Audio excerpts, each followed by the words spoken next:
لیکن میں ان سے کہنا چاہتا ہوں کہ اگر حق نماز کے راستے پر نہ ہوتا تو یہاں آتا ہی نہیں، یہاں آتا ہی نہیں۔ تو خیر خوشی ہوتی اگر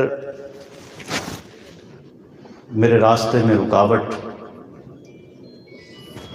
وہ افراد ڈالتے جو اصحاب رسول کے دشمن ہیں، لیکن غم اس بات پر بھی نہیں ہے، شاید جو اب رکاوٹ ڈال رہے ہیں وہ حق نواز کے دشمن ہیں۔ جب حق نواز نے اس جدوجہد کا آغاز کیا تھا تو تب بھی یہ لوگ نظر نہیں آئے، تب بھی یہ نظر نہیں آئے۔ خیر اس موضوع پر چلیں گے تو شاید بات بہت لمبی ہو جائے، اور آج یہ موضوع ہے نہیں، تو اس لیے اس پر میں چلنا نہیں چاہتا، ٹھیک ہے جی۔ اس پر انشاءاللہ شاید کچھ باتیں 22 فروری کو ہوں، چونکہ وہاں کا عنوان ضرور میں شاید آپ کو بتا دوں کہ جبر جب صبر سے بڑھ جائے، جبر جب صبر سے بڑھ جائے، یہ وہاں سناؤں گا، آج نہیں، آج آپ کے یہاں عنوان یہ نہیں ہے، وہاں کا عنوان ہے جبر جب صبر سے بڑھ جائے۔ خیر آج کی میری گفتگو ایک مزاج ہے خاندانی کہ ہم جب بات کرتے ہیں تو کوشش کرتے ہیں کہ ہمارا مافِ ضمیر ہمارے سننے والے افراد بخوبی سنیں بھی، اس کو سمجھیں بھی، اور ہمارا یہ طریقہ کار ہے کہ ہم گفتگو کو ایک پیرائے سے شروع کرتے ہیں، ایک انداز سے شروع کرتے ہیں، اور مقصد یہ ہوتا ہے کہ آپ گھر جائیں تو کچھ لے کر جائیں، محض یہ نہ ہو کہ مولوی صاحب آئے تھے اور انہوں نے پھٹے باندھے تن، آپ سے کوئی شخص پوچھے تو آپ کو پتہ ہو کہ ہم نے گفتگو کی اور سنی تو عنوان کیا تھا، گفتگو کیا تھی، اس کا مقصد کیا تھا۔ تو آج کی گفتگو میرا عنوان ہے عدل۔ اسلام ایک مکمل ضابطۂ حیات ہے، اور اس مکمل ضابطۂ حیات میں اسلام نے ایک انتہائی اہم پہلو جسے کبھی بھی اسلام نے اوجھل نہیں ہونے دیا، اور اگر یہ پہلو اوجھل ہوتا ہے تو یوں سمجھیے کہ جیسے اسلام کی روح ہی ختم ہو جاتی ہے، اور اس پہلو کو عدل کہا جاتا ہے، جس کا عام معنی ہم یہ سمجھتے ہیں کہ انصاف، لیکن عدل کا معنی اگرچہ انصاف بھی ہے لیکن صرف انصاف نہیں ہے۔ عدل کا معنی یہ ہے کہ ہر چیز کو اس کے مقام پر رکھا جائے، یا یوں کہہ لیں کہ ہر چیز کے ساتھ پورا انصاف کیا جائے۔ تو اسلام کا نظام عدل مجھے اور آپ کو یہ سکھاتا ہے کہ ہم نے ہر چیز کو اس کے اصل پیرائے پر رکھنا ہے، عالم کو عالم کے مقام پر رکھنا ہے، جاہل کو جاہل کے مقام پر رکھنا ہے، قابل کو اس کی قابلیت کے مطابق درجہ دینا ہے، معزز کو اس کی عزت کے مطابق اعزاز بخشنا ہے۔ اگر آپ ایسے شخص کو عزت دے چھوڑیں جو اس کے قابل نہیں ہے تو یہ حدیث رسول اللہ بھی کہتی ہیں کہ وہ آپ کو نقصان پہنچائے گا، اور ایسا زمانے میں ہوتا بھی ہے کہ آپ کسی کی اتنی قدر کر دیں کہ جس قدر کے وہ قابل نہیں ہے تو وہ آپ کو نقصان پہنچائے گا۔ والد محترم فرمایا کرتے تھے کہ دوست سے دوستی اتنی رکھو کہ وہ دشمن بن جائے تو نقصان نہ پہنچا سکے، اور دشمن سے دشمنی اتنی رکھو کہ ہو سکتا ہے کہ کل وہ دوست بن جائے۔ تو اسلام کا نظام عدل مجھے اور آپ کو سکھاتا ہے کہ ہر چیز کو اس کے پہلو پر رکھا جائے، کسی کو بڑھا نہ دیا جائے، کسی کو کم نہ کر دیا جائے، جس کا جو مقام، جو رتبہ اور جو اعزاز ہے اس کو اسی کے مطابق اعزاز دیا جائے۔ اگر آپ یہ چاہیں گے کہ آپ جاہلوں سے کچھ سیکھ سکیں تو ایسا ہو نہیں سکتا. ایسا کہ ایک جملہ ہے کہ از مغز 200 فکر انسانی نمی آیا، کہ 200 گدھوں سے آپ فکر انسانی نہیں لے سکتے. 200 گدھوں سے آپ فکر انسانی حاصل نہیں کر سکتے کہ آپ کہیں کہ گدھا رہنما ہے تو وہ رہنمائی کر دے گا، یہ نہیں ہو سکتا. جیسا کہ یہاں ایک بات یاد آ گئی، پہاڑی علاقوں میں اکثر ایسا ہوتا ہے، انجینئر آئے باہر سے، دلچسپی کی بات ہے، ایسی بات کے درمیان بات آ گئی تو آپ کو سنا رہا ہوں. ویسے میرا مزاج نہیں ہے یہ لطائف وغیرہ سنانا، لیکن وہ ایک بات آ گئی تو میں نے، اس کے بھی کوئی وجہ ہے، وجہ آپ خود ڈھونڈ لیجئے گا. تو وہ پہاڑوں کے علاقوں میں انجینئر آئے، انہوں نے کہا ہم یوں نقشہ بنائیں گے، یوں لائن بنائیں گے، اس کے مطابق ہم سڑک بنائیں گے. مقامی ٹھیکیدار کو بلایا گیا اور کہا کہ ہم نے سڑک بنانی ہے، اس طرح ہم نقشہ بنائیں گے، اس طرح سڑک بنائیں گے. اس نے کہا جی ایسا تو ہم پہلی دفعہ دیکھ رہے ہیں، ایسا تو پہلی دفعہ دیکھ رہے ہیں، یہاں ایسا ہوتا تو نہیں. انہوں نے کہا یہاں کیا ہوتا ہے؟ انہوں نے کہا ہم گدھا چھوڑ دیتے ہیں، اس پر چونے کی بوری رکھتے ہیں، جہاں جہاں سے وہ گزرتا ہے ہم سڑک بنا دیتے ہیں. جہاں جہاں سے وہ گزرتا ہے ہم سڑک بنا دیتے ہیں، کہ ہم گدھے کے پیچھے چلتے ہیں، وہ جہاں جہاں سے گزرتا ہے اس کے مطابق ہم کہتے ہیں یہی راستہ ہے، حالانکہ یہ نہیں پتا وہ اصل راستے سے ہٹ کر چل رہا ہے، اصل راستے سے ہٹ کر چل رہا ہے، وہ نقصان پہنچا رہا ہے، وہ آپ کو کھائی میں گرا رہا ہے، وہ ایسے راستے پر چل رہا ہے جس پر سڑک نہیں بن سکتی، جس پر سڑک. تو اس انجینئر نے کہا کہ یار ایسا کیوں کرتے ہو؟ انہوں نے کہا جہاں انجینئر نہیں ہوتے وہاں ایسا ہی ہوتا ہے. جہاں انجینئر نہیں ہوتے وہاں، یعنی جہاں اس قابلیت کا شخص موجود نہیں ہوتا وہاں گدھے ہی کام کرتے ہیں، کیونکہ ان سے کام لیا جاتا ہے. تو اسلام کا نظام عدل مجھے اور آپ سے یہ کہتا ہے کہ اصول یہ بنا لیجیے کہ ہر ایک چیز کو اس کے مقام پر رکھنا ہے، اس کے مقام کے علاوہ نہیں رکھنا، اس کے مقام کے علاوہ نہیں رکھنا. اور اسلام نے اس کے لیے ہر ایک چیز کا ایک معیار بنایا ہے. ہم یہ سمجھتے ہیں کہ شاید عدل کا معیار یا انصاف کا معیار یہ ہے کہ کسی کو اس کے مطابق، اس کے مرتبے کے مطابق جگہ دینا، یا ہم یہ سمجھتے ہیں کہ عدل یا انصاف اسے کہا جاتا ہے کہ ایک شخص جرم کرتا ہے، چوری کرتا ہے تو اس کا ہاتھ کاٹ دیا جائے. انصاف اسے کہا جاتا ہے کہ ایک شخص قتل کرتا ہے تو اس کا قصاص لیا جائے یا اس پر دیت لاگو ہو. صرف انصاف یہ نہیں ہے، انصاف اور نظام عدل جو اسلام کا ہے اس کو میزان بھی کہا جاتا ہے کہ وہ تولتا ہے اور ہر ایک چیز کا ایک معیار بناتا ہے. اس کے نزدیک، اسلام کے نزدیک پاکیزگی کا ایک معیار ہے، اسلام کے نزدیک طہارت کا ایک معیار ہے، اسلام کے نزدیک ایمان کا ایک معیار ہے، اسلام کے نزدیک زندگی کے شب و روز کا ایک معیار ہے، اسلام کے نزدیک اخلاقی اقدار کا ایک معیار ہے، اسلام کے نزدیک مواخات اور مساوات کا ایک معیار ہے.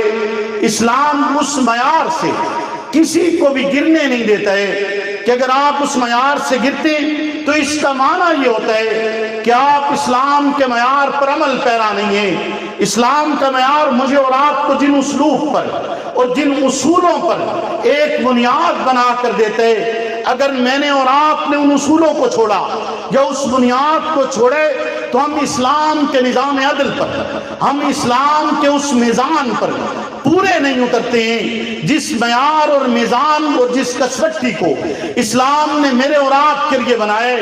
جیسا کہ اسلام نے ایمان کا ایک معیار بنائے کہ ایمان لایا جاتا ہے تو ایمان کیسے لایا جاتا ہے، ایمان لانے کا طریقہ کار کیا ہے، ایمان لانے کا انداز کیا ہے، اور ایمان جب لایا جاتا ہے پھر یاد رکھیے وہ ایمان ایسا ہوتا ہے جو غیر متزلزل ہو. اور ایمان لانے کے بعد پھر اس کے عدل کا تقاضا یہ کہ پروردگار عالم کو رب مانے تو پھر اسے ہی رب مانا جائے، کسی اور کو اپنا پالن ہار، کسی اور کو اپنا بڑا، کسی اور کو اپنا مشکل کشا، کسی اور کو اپنا حاجت روا مت تسلیم کیا جائے۔ مت سمجھیے یہ بات کہ محض بت کے سامنے جھکنے والا شخص ہی کافر ہے، محض بت کے سامنے یا اس کو حاجت روا ماننے والا یا مشکل کشا ماننے والا ہی کافر ہے۔ اگر کسی انسان کو اس انداز سے آپ نے سمجھا کہ اس کا معیار پروردگار کے معیار کے برابر بنائے تو پھر یاد رکھیے آپ نے بھی شرک کیا ہوگا، آپ نے بھی اس کفر پر عمل پیرا ہوئے ہوں گے۔ جس معیار کو اسلام نے بنا دیے، جس اصول کو اسلام نے بنا دیے، اس اصول سے گر کر ایمان باقی نہیں بچتے، اس اصول سے گر کر انسان مسلمان نہیں رہتے، اس اصول سے گر کر میرا اور آپ کا ایمان پروردگار کی بارگاہ میں قبول نہیں ہے۔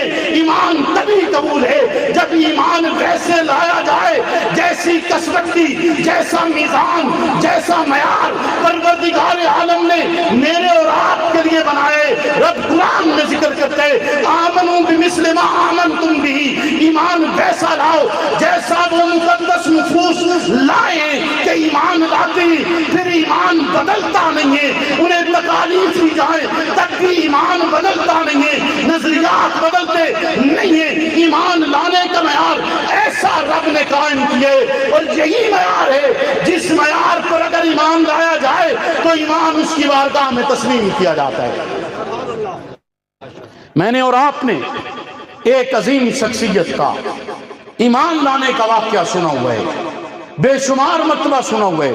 آپ کے علماء نے بڑی مرتبہ اس کا ذکر کیا کہ حضرت عمر ایمان لائے، لیکن اس کی روایات میں بہت فرق ہے۔ اس کی ایک روایت جو بیان کی جاتی ہے نعوذ باللہ من ذالک کہ حضرت عمر نے تلوار نکالی ہوئی تھی، اور اگلے الفاظ تو میں بیان ہی نہیں کروں گا، میرا ضمیر اجازت ہی نہیں دیتا کہ میں عمر کے لیے ایسے لفظ استعمال کروں۔ حضرت عمر کا ایمان لانے کا یہ واقعہ نہیں ہے، واقعہ اصل یہ ہے رسالت پناہ کی آواز سنیے، آپ کے الفاظ سنیے، کتاب اللہ سنیے، احادیث رسول اللہ یہی بتلاتی ہیں، بخاری شریف کی روایت بتلاتی ہے۔ حضرت عمر خود بیان کرتے ہیں میں عمر کی بات مانوں یا تجھ جیسے انسان کی جو تاریخ بیان کر کے مجھے عمر کا ایمان بتلاتا ہے؟ میں تو عمر کی بات پر یقین رکھوں گا نا۔ بولیے نا، آپ کس پر ایمان رکھیں گے؟ عمر کی بات پر یا تاریخ لکھنے والے گھٹیا شخص پر؟ بولیے نا۔ ایمان لانے کا واقعہ اگر عمر بیان کرے تو میں عمر کی نہ مانوں اور اس تاریخ کی کتب کو اٹھا کر مانوں؟ نہیں ہو سکتے۔ عمر کہہ رہے ہیں نا میں نے سرکار کو سنے، دل بدل گیا ہے۔ سرکار نے جب مانگ لیا تھا، مانگنے کے بعد پھر تقاضا بچتا ہی نہیں ہے، پھر کہاں بات رہ گئی؟ عمر تو مانگے ہوئے آئے تھے، عمر تشریف لاتے ہیں، صحابہ کہتے ہیں عمر آ رہے ہیں۔ ایک عمر کی ہیبت تھی، ایک اس زمانے میں نام تھا، ایک جرأت تھی، بہت بڑا نام ہے اسلام کا، اور عمر تشریف لاتے ہیں۔ واقعہ آپ نے دوسرا بھی سنا ہوا ہے، یہ بھی سن لیا۔ میں اگلی بات کرتا ہوں کہ عمر ایمان لاتا ہے۔ حضرت عمر تشریف لائے، ذرا توجہ کرنا میرے الفاظ کی طرف۔ حضرت عمر کب تشریف لاتے ہیں؟ رسالت پناہ کی بارگاہ میں آئے ہیں، رب کا کلام سن کر آئے ہیں، رب کے الفاظ سنے، وہ الفاظ جو محمد الرسول اللہ کے نطق معصوم سے جاری ہوئے، ان الفاظ کو سن کر عمر ایمان لاتے ہیں۔ جب عمر رسالت پناہ کی بارگاہ میں پہنچے، رسالت پناہ عمر کا بازو پکڑتے ہیں، ذرا توجہ تو کر، ذرا الفاظ پہ غور تو کر، ذرا توجہ کر۔ سرکار عمر کا بازو پکڑ کر کہتے ہیں ربا عمر آئے، ہائے ہائے، توجہ تو کر صحیح۔ رب کو کہہ رہی ہیں، وہ رب جانتا ہے نا، رب تو جانتا ہے نا کہ عمر آیا ہے۔ پھر نبوت بتلا رہی ہے کہ اللہ میں نے تجھ سے مانگا تھا، تو نے عطا کر دیا ہے۔ ربا عمر آیا ہے، اللہ اس کے ذریعے اسلام کو عزت عطا فرما، اس کے ذریعے اسلام کو شوکت عطا فرما، اس کے ذریعے اسلام کو قدرت عطا فرما، اس کے ذریعے اسلام کی شان و شوکت اور عظمت کو بڑھاوا دے دے۔ حضرت عمر ایمان لائے، پھر مکہ کی گلیوں میں نکلے، اعلان کیے، وہ لوگ آپ پر ٹوٹ پڑے، بے شمار آپ پر تشدد کیا، لیکن عمر نے ایمان بدلا نہیں، بلکہ آواز لگائیے، پڑھیں گے آج کعبہ میں، وہ روکے جس میں طاقت ہو، اڑا دوں گا میں سر اس کا، کفر کا جو نواب آیا، کفر کا جو نواب آیا اس کا سر اڑا دیا جائے گا۔ عمر یہ کہتا ہے کہ ایمان لانے کا معیار، بولیے نا، ایمان لانے کا معیار کیا ہے؟ پھر چھپا نہیں جاتا، نہیں سمجھے؟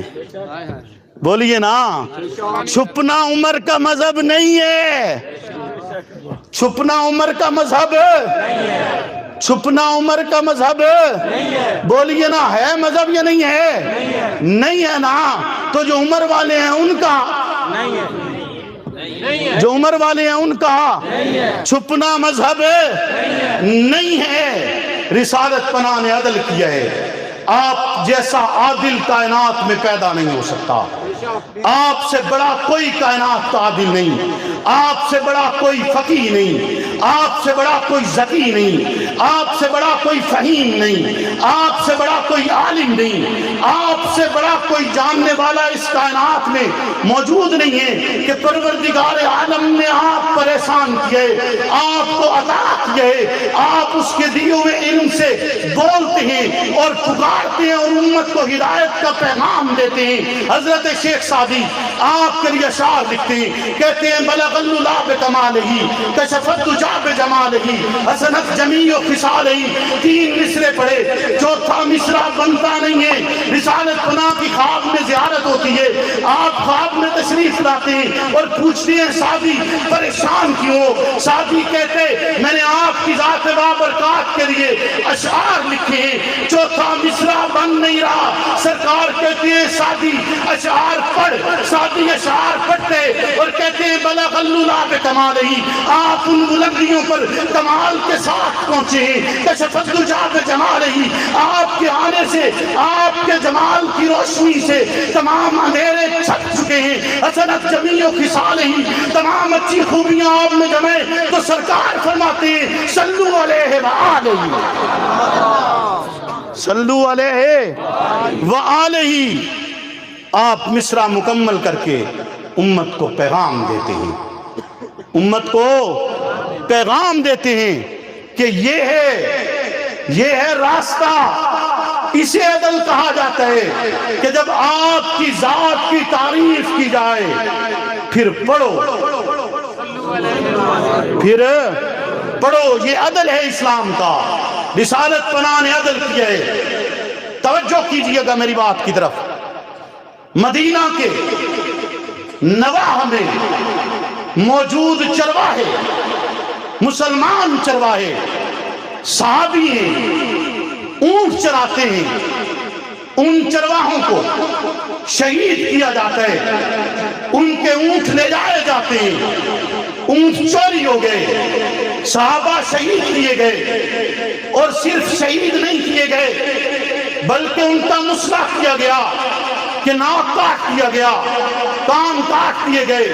رسالت پناہ کی بارگاہ میں بات پہنچتی ہے، ایسا حلیم پیغمبر، ایسا اخلاق والا پیغمبر جو دشمن پتھر برساتے ہیں تو جواب میں دعا دیتا ہے کہ جبریل کہتا ہے بتلائیے نا، اگر آپ کہتے ہیں انہیں ایسے پیس دوں جیسے چکی میں دانے پیسے جاتے ہیں، آپ حکم کیجئے ان کو اٹھا کر آسمان سے زمین پر پٹک دیتا ہوں، آپ بتلائیے تو صحیح، ان دو پہاڑوں کو آپس میں بالکل ملا دیتا ہوں، ان کا ذرہ بھی باقی نہیں بچے گا۔ لیکن رسالت پناہ اس کے جواب میں کہتے ہیں نہیں، انہیں کچھ نہیں کہنا، ہو سکتا ہے ان کی نسلیں ایمان میں آئیں، یہ مجھے نہیں جانتے ہیں، آپ پورا کرکٹ پھینکنے والے والی مائی کی تیمارداری کرتے ہیں، کانٹے بچھانے والے کو دعا دیتے ہیں، پتے کھا کر گزارا کرتے ہیں، لیکن کسی کے لیے بد دعا نہیں کرتے۔ وہی حلیم پیغمبر، کائنات کا سب سے اعلیٰ ترین انسان، کہ جس کے لیے کہا گیا لا يمکن الثناء کما کان حقہ، بعد از خدا بزرگ تو ہی۔ قصہ مختصر، جو اگر مسکراتا ہے تو اندھیرے میں روشنی ہو جاتی ہے، وہ مسکرا پڑے تو سوئی تک مل جاتی ہے۔ ایسا حسین و جمیل ہے کہ اگر چاند اس کے سامنے ہو تو چاند اس کے حسن کے سامنے شرما جاتے۔ وہ حسین و جمیل پیغمبر کہ جس کے علم کی زمانہ مثالیں دیتے، جس کے اخلاق کی زمانہ مثالیں دیتے، جس کی دیانت اور امانت کو کافر میں بیان کرتے، وہ حلیم پیغمبر ارشاد فرماتے جاؤ میرے صحابہ کے قاتلوں کو پکڑو، ان کے ساتھ ویسا کرو جیسا انہوں نے اصحاب رسول کے ساتھ کیا۔ بولیے نا نعرہ تکبیر، تاج و تخت ختم نبوت، شان صحابہ، عظمت صحابہ، نعرہ تکبیر۔ پیغمبر کا سبق کیا ہے؟ بولیے نا پیغمبر کا سبق کیا ہے؟ کہ جیسا میرے صحابہ کے ساتھ ہو ویسا اس کے دشمن کے ساتھ کرو۔ نہیں سمجھے؟ بولیے نا، اور میرے کو لفظ ہی ہیں، ڈانگا تھا کوئی نہیں۔ کیوں جی؟ ویسا اس کے دشمن کے ساتھ ہے جیسا صحابہ کے ساتھ کوئی کرے، ویسا اس کے دشمن کے ساتھ۔ حضرت اپنے 1400 مقدس نفوس لے کر مکہ جنگ کرنے کے لیے تو نہیں گئے تھے، بولیے نا، جنگ کرنے کے لیے گئے تھے، کوئی ساز و سامان بھی نہیں ہے، پھر بھی رب کہتا ہے میں تم سے راضی ہوں۔ عمرہ بھی نہیں کیا، عمرہ بھی نہیں کیا، یعنی اس کی اطاعت بھی نہیں کی۔ عمرہ جو نہیں کیا، عمرہ کے لیے آئے تھے نا، دم دیا ہے، کفارہ ادا کیا ہے، عمرہ بھی نہیں کیا، رب کہتا ہے میں راضی ہو گیا۔ بولیے نا، رب کہتا ہے میں راضی ہو گیا۔ اللہ انہوں نے عمرہ نہیں کیا ہے، یہ احرام باندھ کر آئے تھے، اس نیت سے آئے تھے کہ بیت اللہ کا طواف کریں گے، اس نیت سے آئے تھے تیری بارگاہ میں سجدہ ریز ہوں گے، تیری حمد و ثنا بیان کریں گے، لبیک اللہم لبیک کی صدا بلند کریں گے۔ لیکن اللہ یہ تو مکہ کی حدود میں داخل ہی نہیں ہوئے، ابھی مکہ سے باہر ہیں اور پھر واپس جا رہے ہیں، اور واپس جانے پر بھی آپ ان سے کہہ رہے ہیں کہ لقد رضی اللہ۔ بولیے نا، یہ ہیں صحابہ۔ میں آپ کو صحابہ کے ایمان کا معیار بتلا رہا ہوں، عدل بتلا رہا ہوں صحابہ کے ایمان کا۔ اسے عدل کہا جاتا ہے کہ وہ تو واپس جا رہے ہیں، واپس جا رہے ہیں، پھر بھی رب کیا کہہ رہا ہے؟ لقد رضی اللہ، میں ان سے راضی ہو گیا۔ اللہ کون سی بات ہے بتلائیے تو صحیح، اس امت کو پتا تو چلے۔ جب یہ صحابہ کے نقشے قدم پر چلتے ہیں، جب یہ چاہتے ہیں ربا تو راضی ہو جائے، زمین پر سجدہ کیے، تیری رضا کے لیے زکوٰۃ ادا کیے، تیری رضا کے لیے روزہ رکھے، تیری رضا کے لیے تیرے احکام پر عمل پیرا ہوئے، تیری رضا کے لیے، لیکن یہاں تو عمرہ نہیں کیا جا رہا، تب بھی تیری رضا مل رہی ہے، واپس جا رہے ہیں تب بھی تیری رضا مل رہی ہے، جس نیت سے آئے تھے وہ نیت پوری نہیں ہوئی، تب بھی تیری رضا مل رہی ہے۔ ربا بتلائیے تو صحیح کہ تیری رضا ملتی کیسے ہے، تیری رضا کا معیار کیا ہے، تیری رضا کا عدل کیا ہے، تاکہ ہم بھی چلیں، ہمیں بھی پتا چلے کہ تیری رضا اس طرح بھی حاصل کی جاتی ہے۔ رب کہتے ایمان لا جیسے وہ لوگ ایمان لائے، اطاعت کر جیسے انہوں نے اطاعت کیے، اور پھر اطاعت کرنے کے بعد تو دیکھتا نہیں ہے، تجھے نظر نہیں آتا کہ ایک ساتھ یہ رسول ہے، صرف شہادت کی خبر سنیے اور پیغمبر اپنی ذات سمیت 1400 مقدس نفوس کو تیار کرتے ہیں کہ جان دیں گے لیکن عثمان کا بدلہ لیں گے، جان دیں گے لیکن عثمان کا، بولیے نا، بولیے نا سرکار۔ آپ یقیناً کرسیوں پر بیٹھے ہیں اور کرسیوں پر بیٹھنے والے بولتے نہیں ہیں، مجھے پتہ ہے بولتے نہیں ہیں، لیکن اللہ خیر رکھے گا، بولنے پر مجبور ضرور کریں گے، بولنے پر مجبور ہے، بولیے نا۔ یہ رب کی سنت ہے، رب کہتا ہے، جب رب کہتا ہے آمنو ایمان لاؤ، جیسے وہ لوگ ایمان لائے تو کہتے ہیں ایسے ایمان لائیں جیسے یہ بے وقوف ایمان لائے۔ رب آگے جواب میں کیا کہتا ہے؟ رب یہ بھی تو کہہ سکتا تھا نا کہ وہ نہیں تم بے وقوف ہو، اتنا بھی تو کہہ سکتا تھا کہ نہیں وہ نہیں تم بے وقوف ہو۔ رب نے 3 حرف تاکید استعمال کیے، الا انہم ہم السفہاء، 3 حرف تاکید استعمال کیے۔ قرآن جیسی بلیغ کتاب کائنات پر اتری نہیں ہے، قرآن میں الفاظ دوبارہ ذکر ہوتے، اس کی بلاغت میں فرق آتا۔ جو بلیغ زبان سمجھتے، جو قرآن کا علم جانتے، اسے سمجھ آ رہی ہے کہ 3 حرف تاکید کی ضرورت کیوں پیش آئی ہے، یعنی رب ان الفاظ کو 3 دفعہ دہرانا چاہتے۔ ایک دفعہ میں رب کہتے تسلی نہیں ہوتی، جب تک اصحاب رسول کے دشمن کو 3 مرتبہ نہیں کہوں گا تب تک تسلی نہیں ہوگی۔ رب کہتا ہے یہ بے وقوف نہیں، الا انہم ہم السفہاء، یہ نہیں تو بے وقوف ہے، تو بے وقوف ہے، تو بے وقوف ہے۔ پہنچے ہو نہیں پہنچے؟ نہیں پہنچے لگ رہا ہے، نہیں پہنچے، پہنچ گئے ہو پکی گل ہے، پھر میں بس کر دے ماں۔ میرا مقصد تو تمہیں پہنچانا ہے، میرا مقصد تمہیں پہنچانا ہی۔ تسا منزل تے پہنچ گئے ہو کہ نہیں پہنچے؟ بولو نا، تسا بولو گے تو مزہ آئے گا نا۔ حالے تو میں ایمان دا معیار پاکیزگی اور پاکیزگی دا عدل بھی بیان کرنا ہے۔ حالے بس نہیں کی تھی، تقریر مکی نہیں، چونکہ میں پچھلے 1 مہینے تو مسلسل سن رہا ہوں، یہ 1 ماہ سے میں مسلسل سن رہا ہوں کہ جی بس اس ویری جڑی تقریر ہوئے نا او بس ہو جاوے۔ کیوں جی؟ کیونکہ جیڑی حالت ساڑھے نال اس ویری ہوئی ہے شاید اگا اس پہ متعمل نہ ہوئی ہے جی، یہی بات ہے نا۔ بے اس ویری تو سمی بس کر جاؤ تاکہ ساڑھی بھی بس ہو گئی، ایسے ہی ہے؟ بولیے نا، آپ کی بس ہو گئی ہے؟ پکی بات ہے۔ جلسے کی انتظامیہ والوں کی فیضان صاحب کدھر گئے؟ کیوں جی بس ہو گئی؟ پکی بات ہے۔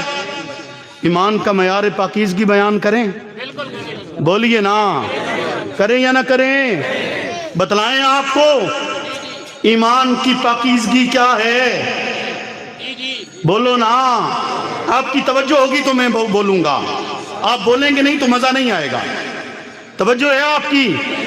ایمان کی پاکیزگی بتلائیں یا نہ بتلائیں؟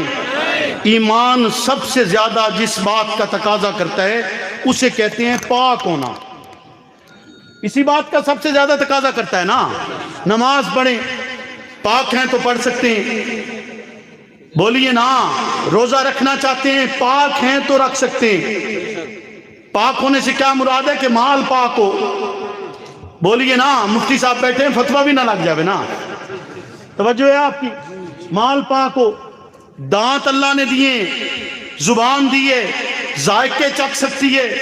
دانت آپ کو سخت چیز اندر لے جانے سے منع کرتا ہے، زبان آپ کو کڑوی چیز اندر لے جانے سے منع کرتا ہے۔ لیکن اگر وہ ترش یا کڑوا فائدے کے لیے ہو، بولو نا، کھانے کے لیے ہو تو نکلا جاتا ہے نا۔ لیکن اگر وہ ہو ہی اچھا، ہو ہی پاکیزہ، ہو ہی طیب، ہو ہی پاک، قرآن کہتا ہے کہ نماز پڑھنی ہے، جگہ پاک ہو، جسم پاک ہو، لباس پاک ہو، نیت صاف ہو، یعنی نیت پاک ہو۔ یہ اس کے لیے ایک لفظ جو کتاب اللہ میں استعمال ہوا ہے، یہ عربی زبان کا لفظ ہے اور آپ اس کا معنی بخوبی سمجھتے ہیں۔ آپ کے بچوں کے نام بھی ہیں طیب۔ طیب لفظ استعمال ہوتا ہے قرآن میں کہ نہیں ہوتا؟ بولیے نا، طیب کا معنی کیا ہے؟ معصوم بچہ ابھی پیدا ہوا، ابھی وہ بولنا شروع کرتے اور اسے کہا جاتا ہے کہ پڑھو پہلا کلمہ، اسے یہ نہیں کہا جاتا کہ پڑھو لا الہ الا اللہ۔ رب کی الوہیت سے پہلے، اس کی وحدانیت کے تذکرے سے پہلے، اس کے الہ بیان ہونے سے پہلے کیا کہا جاتا ہے کہ پہلا کلمہ، بولیے نا، پہلا کلمہ طیب، اور طیب مینا اس کو یہ بھی بتلایا جاتا ہے کہ محض طیب پڑھنا نہیں ہے، اس کا معنی بھی سمجھنا ہے، اس پر عمل بھی کرنا ہے، اس کا معنی بھی سمجھنا ہے، اس پر عمل بھی کرنا ہے، اور اس لفظ کے ساتھ عدل بھی کرنا ہے، اس لفظ کے ساتھ عدل بھی کرنا ہے۔ تو رب کیا کہتا ہے کہ جسم پاک ہو، نماز پڑھنی ہے، لباس پاک ہو، حتیٰ کہ پیدا ہونے والا بچہ وہ بھی بولنا شروع کرتے ہیں اور اسے کہا جاتا ہے کہ پڑھ پہلا کلمہ طیب، اور طیب مینا پاک، اور پھر آگے چلتے ہوئے جب زندگی کے آخری ایام آتے، یعنی تمام تر معاملات کے ساتھ زکوٰۃ ادا کرنی ہے، مال پاک ہو جائے، حج عمرے کے لیے جانے، احرام پاک ہو، جسم پاک ہو، اور ساری پاکی کا منبع بنا کر اسلام کو پیش کیا گیا، حتیٰ کہ مردہ جب قبر میں دفن ہونے لگتا ہے تو اس کا جسم پاک ہو، اس کا کفن پاک ہو، جس چارپائی پہ رکھا جائے وہ چارپائی پاک ہو، جس قبر میں اتارا جائے اس کی مٹی پاک ہو، اس درجے تمام پاکی کا رکھا گیا ہے۔ تو پاکی کا کوئی معیار بھی ہوگا نا، بولیے نا، پاکی کا کوئی معیار بھی، پاکی کی کوئی انتہا، بولیے نا، پاکی کا کوئی اخیر ہوگا نا یا نہیں ہوگا؟ ہے، یقیناً ہے۔ رب کہتا ہے اگر پاکی دیکھنی ہے، ذرا توجہ کرنا میری بات کی طرف۔ اب میں نے اتنی تمہید اسی بات کو بیان کرنے کے لیے کی ہے، ذرا توجہ کرنا۔ رب کہتا ہے پاکی کا معیار دیکھنا ہے، پاکی کا معیار دیکھنا ہے، پاکی کا معیار دیکھنا ہے۔ عائشہ کے حجرے کو دیکھ، پاکی کا معیار دیکھنا ہے۔ امی کے بستر کو دیکھ، پاکی کا معیار دیکھنا ہے۔ امی کی گود کو دیکھ، پاکی کا معیار دیکھنا ہے۔ امی کا چبایا ہوا سواک دیکھ، پاکی کا معیار دیکھنا ہے۔ امی کا لعاب دیکھ، پاکی کا معیار دیکھنا ہے۔ امی کے گھر میں اترتا ہوا رب کا قرآن دیکھ، تجھے رب بتلاتے ہیں امی عائشہ نبوت کی دستار ہے، امی عائشہ نبوت کا لباس ہے، امی عائشہ نبوت کا حرم ہے، امی عائشہ نبوت کی عزت ہے، امی عائشہ نبوت کی عظمت ہے، امی عائشہ نبوت کا گھرانہ ہے، امی عائشہ نبوت کی دستار ہے، امی عائشہ نبوت کا لباس ہے۔ رب کائنات نے اس کی طہارت کو نور بنا کر قرآن میں اتار دیا اور قیامت کے دن تک کے لیے اسے طیب بنا چھوڑا۔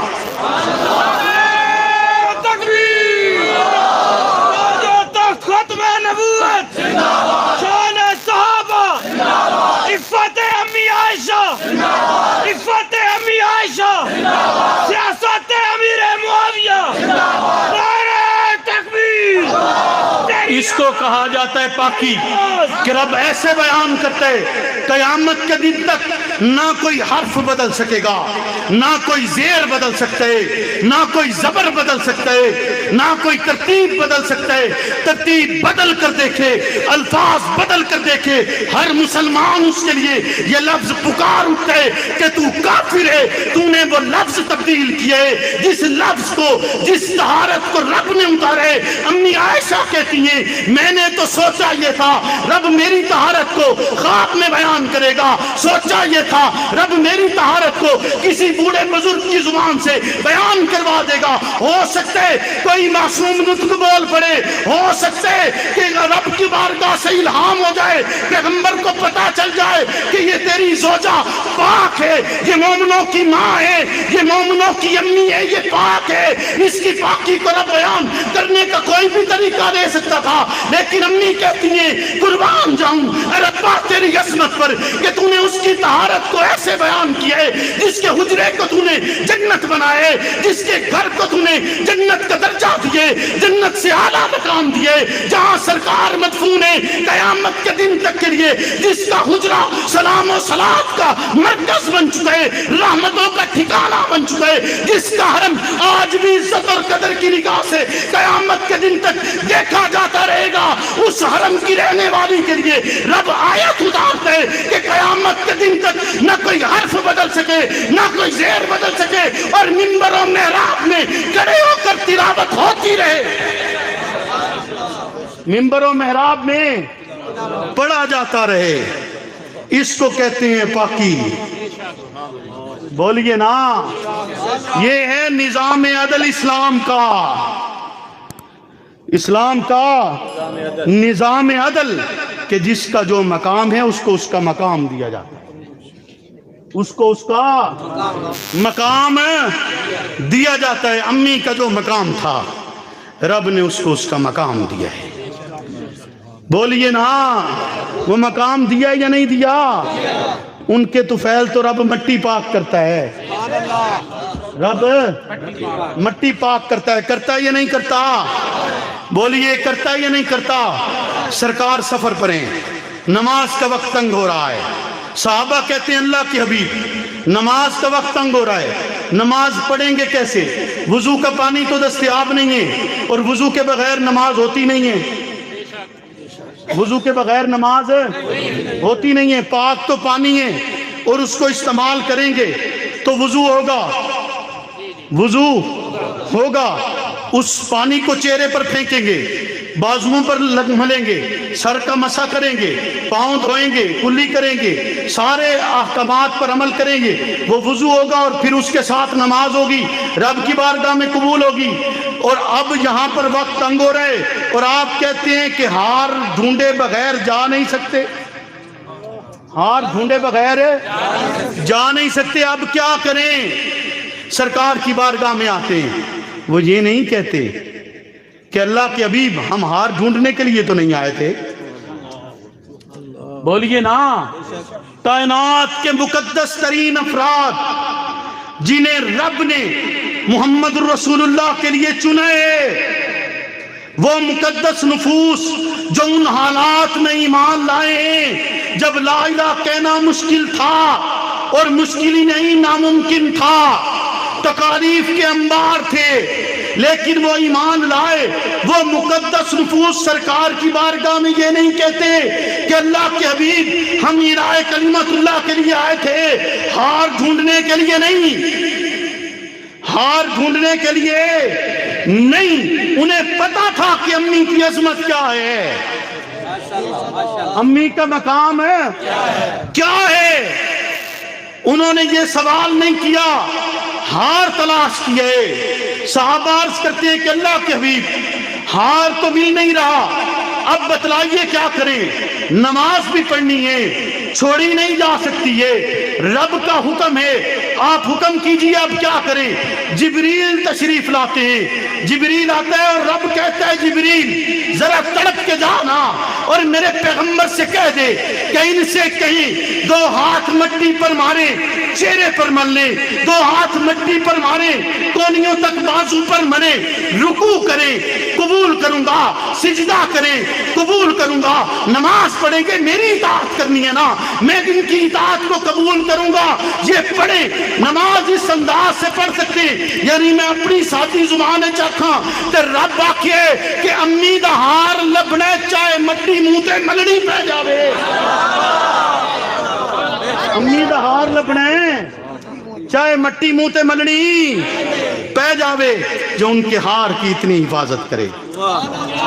بولنا، اس کے لیے رب نے مٹی پاک کر دی، رب نے مٹی پاک کر دی. تیرے لیے تیمم جائز ہو گیا. تیمم پانی دستیاب نہیں ہے، نماز نہیں پڑھ سکتے تھے، رب نے مٹی پاک کر دی. مٹی پاک کر کے کہا کہ تم اس سے بھی کرو گے تب بھی تمہیں وہی ثواب ملے گا، وہی اجر ملے گا، وہی نیکی ملے گی. یاد رکھیے یہی پیغام ہے مرشد کا، یہی پیغام ہے مرشد کا. بتلائیے کیا مرشد کے پیغام سے ہٹے ہوئے ہیں؟ بولیے نا، بولیے نا، وہی پیغام ہے، کوئی اور تو نہیں، کوئی اپنی طرف سے بات کی ہو، کوئی قرآن و حدیث سے ہٹ کر بات کی ہو.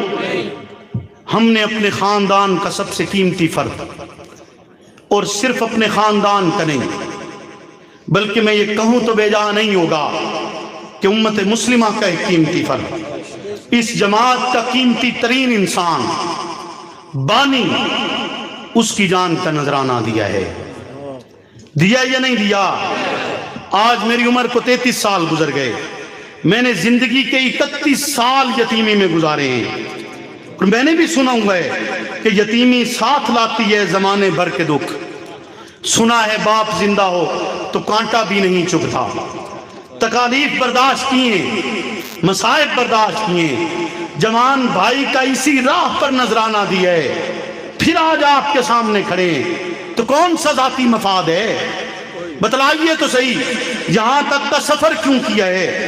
اتنی تکلیف کیوں اٹھائی ہے؟ کس لیے اٹھائی ہے؟ کیا مفاد ہے مجھے اور آپ سے؟